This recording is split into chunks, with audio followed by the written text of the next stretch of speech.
Good evening, ladies and gentlemen. My name is Nemeko Onyeko. Let's explore the bee, the hives, and the honey theory of attracting foreign direct investments, even local investments into Nigeria. And it will shock you and it will surprise you that Nigeria ticks the right boxes to attract foreign direct investment of not less than $100 billion annually across the key and critical sectors of the economy. I will give you practical examples of how these things can easily be done. By the special grace of God, I'm an investment banker and I represent one of the top boutique investment banking firms out of United Arab Emirates and out of France and out of Geneva, 3 different companies, and we do a lot together. Basically, what we do for them is to help them to scan the sub-Saharan African market space and identify potential investee companies with huge potentials for good returns and safety of their funds so that they can invest here. And one of these companies, an Israeli company which is very, very big in animal husbandry and ranching. They have air-conditioned ranches in Kibbutz, Israel. Air-conditioned ranches where you have very high-breed cows, milking cow that does almost 40 to 60 liters of milk every day. And what was the understanding?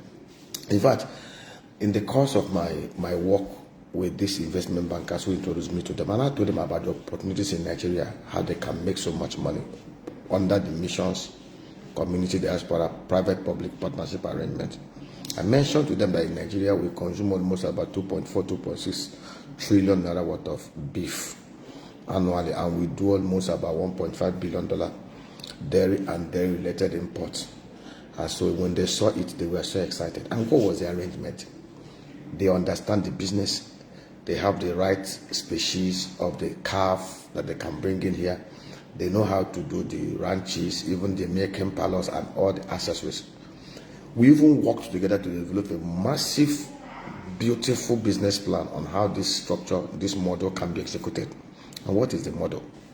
In every of the senatorial zone in Nigeria, where we have governors who are willing and the communities willing to partner and to do the right thing, what were they willing to do and what were they ready to do?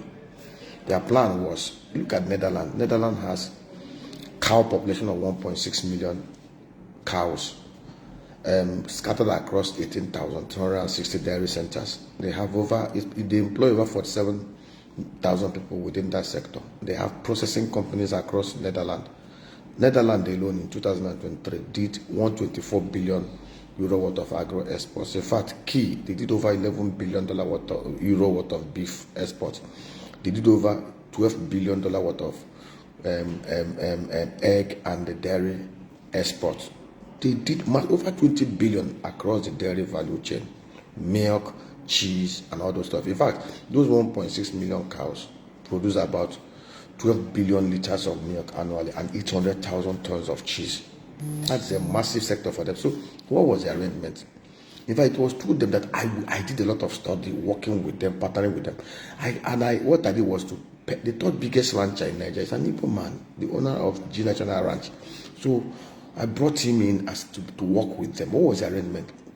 It was through them that I learned that a cow that weighs 1,000 pounds eats food for eats feed loss for 1 month that is equivalent of 75% of his body mass. So the arrangement that for us to have a cluster of 10,000 cows, that is 9,500 milking cows and the 500 bulls, or 9,000 milking cows and 1,000 bulls, that will require a land mass of between 600 hectares or thereabout. Because they said we will use the massive hectares of land to cultivate maize, cultivate sorghum and other foliages. And they said even the maize, even after we have harvested the maize silage, the maize stock can actually be shredded as animal feed with other mixtures. We ran the numbers. It was supposed to be very huge. And their plan is, if we in every of the senatorial zones, if for example in the southeast we have 95 local government areas and the 15 senatorial zones, if we do 10,000 cattle in every senatorial zone, the community will provide the land. It's their land, and their land will be valued. They own it. It's their equity contribution in the special purpose vehicle that will be created. What is the role of the government? They own the land by reason of the Land Use Act. Government will provide title for that land, for the community. Issue title for that SPV for that land. Of course, the land belongs to the community. It will be their equity contribution. Then what the state will do is to provide sites and services, provide walling of that environment, provide road infrastructure and all that, and they will value the cost of that, their contribution. It will be part of their contribution to that SPV. Then what will estimate do with the national rank? They will bring the special Frisian and Holstein species of calf. They will bring the equipment that will be used to set up I think that's the only equity contribution. It will be missions, and when we are finished, we can even the SPV will be listed on the floor of the Nigerian Stock Exchange. Nigerian and diaspora can invest. Close your mind and imagine if we have such arrangement in the southeast. Let us even assume in every local government area we have this arrangement. We have 10,000 times 95. That will give us about 950,000 cows in the southeast. Frisian Hostel. In fact, Hostel. From this sector alone, we will create thousands of jobs. From this sector alone, we can generate over $5-8 billion worth of revenue annually from the massive maize farms that will be doing 500 hectares in every local government area in the southeast. We will be beef self-sufficient. We provide the whole beef that is consumed in Nigeria. We provide the whole milk that is consumed. Netherlands, 1.6 million cows only. At least within the first 5 years, we'll do the first 950,000 to 1 million cows. And the funding will be so transparently done. All that the government need to do is ban open grazing, enforce it, create such environments, provide infrastructure. These guys will come in with their money, come in with the Frisian Holstein species, come in with the milking palace and all the equipment. These communities will provide their land, it will be valued, and part of the contribution to the SPV be valued, and the community will provide the security and to provide them with protections and guarantees that their land is not being stolen for Ruga. You let them know that are going to provide security, all their children are going to be employed there, and all those stuff. What is so big about this? This is not series one. I'm going to come back with diverse other measures that we can put in place across other sectors to attract foreign direct investment. Foreign direct investment are like bees. When you build the hive, they will migrate to the hive. And to do the hive that will attract the bees, it's very easiest thing any thinking and creative governor can do. But some of this is requires patience, it requires planning, it requires long decision period. Some of them do not have the discipline, the patience, the altruism, the sincerity, the leadership quality, the shepherd quality to do these things. All they want to do, most of them, is have to quickly award road contracts, inflate the cost by 100%, 1,000%, and cream out the excess and do flyovers, just like the one they did, where they say they spent 21 billion naira to do the vice president apartment. Anybody who is a builder knows that thing wouldn't have cost anything more than 1.2 billion to build and furnish. But they do all these things and they think they are smart. And when they do all this and they cream all these monies, they use it to put pressure on the dollar. They will buy dollar and they will go to Dubai to go and buy properties, go to Maryland, go to Africa. And they think they are smart. Then they will send their children to schools abroad. That in their mind, they think they are smart. And people will be cursing them, abusing them, and then those who are their lackeys will be worshipping them. Look at Michael Okpara. 7 years, 1959 to 1966, he built 16 kilometer industrial corridor. Built the fastest economy in the whole of the Commonwealth.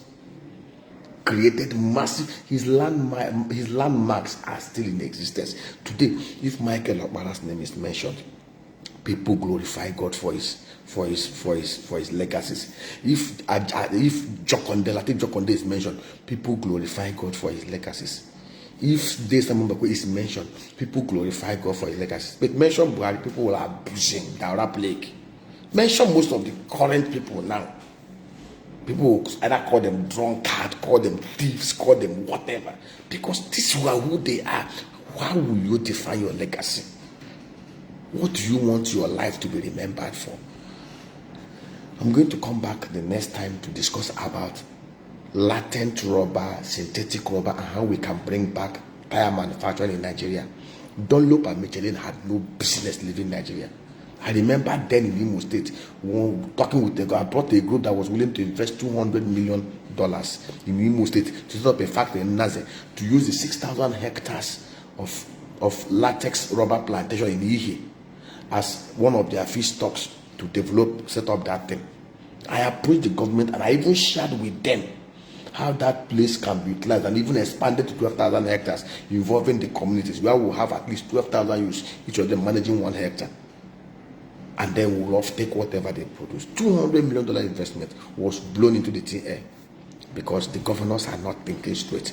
I remember how I brought a group of Nigerian medical doctors in diaspora to see how they can take 3 out of those 26 carcasses that Rochas used to loot Imo money in name of General Hospital, to turn 3 of them into medical diagnostic centers in each of the 3 zones in Imo State, where they will invest nothing less than $20 million in each. And they were also going to work with the Israelis and technical partners who will bring most of the diagnostic equipment in that place. There are many things, creative things. There's no governor in Nigeria that cannot attract $2 billion investment annually into his state if they put in place the right policy, program, transparent, ease of doing governance structures in place. But they won't do it. What they're after is how to inflate contracts, award contracts, inflate prices, and they think they are smart. You guys are not smart. I beg, God help us.